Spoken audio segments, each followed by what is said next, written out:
Hello, I'm Dr. Meera.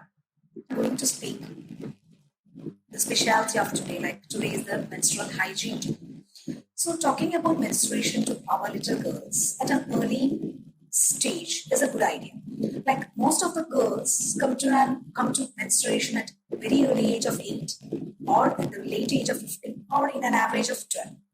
So to make their experience smoother throughout the time, we have to give them a better idea so that she will be able to keep it in stride and possibly even celebrate it as the rite of passage it is.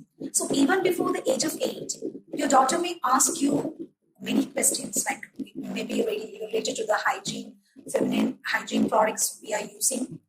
So the experiences she may be coming across. So the best thing to be clear is to make her understand what all the things or what all the experiences are we passing through.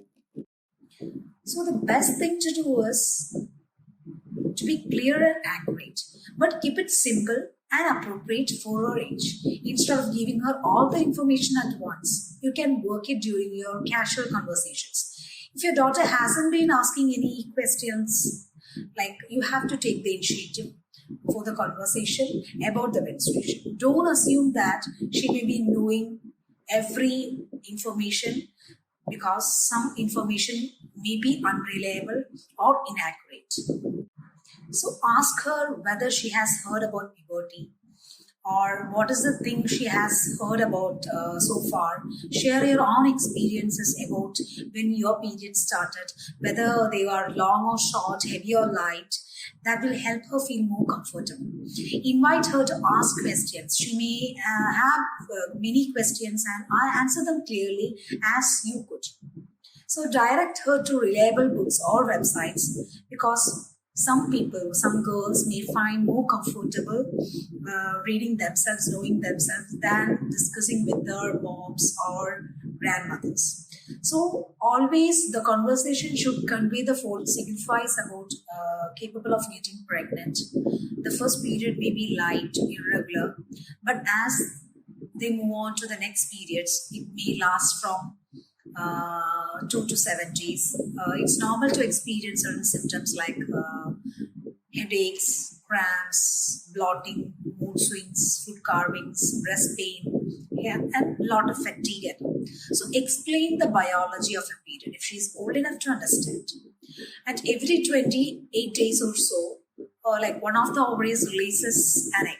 This is called ovulation. So at the same time, hormonal changes prepare the uterus for pregnancy. If ovulation takes place and the egg isn't fertilized, the egg passes through the uterus and out of the body, and the lining of the uterus is shed through the vagina. This is period. So you should mention what is menstruation and what is the physiology behind it, and like how does it happens from menstruation. So this that the path every female should be having an idea. So explain how to use tampons and pads. Now menstrual cups are available. Many girls find pads easier to use initially, but using tampons is fine from the beginning. So now menstrual cups are very much useful and reliable and very comfortable. So give them trainings for that. Make them confident to use that. Advise her to start carrying some in her purse once her breasts start developing, as her period will probably start within 2 years of that time. So there are also reusable products on the market she may eventually want to try. So you should give her a brief idea of everything, not in one stretch, but it should happen in an year, like in an year. So mothers should very much get prepared about that. Not only mothers, we have grandmothers, aunts at home. So everyone should prepare your daughter like she's getting older to a woman. So if your daughter hasn't started her period by age of 16 or within 3 years of the start of breast development, have her check with the healthcare professional to make sure everything is fine. So I wish every woman out there a happy menstrual hygiene day. Thank you.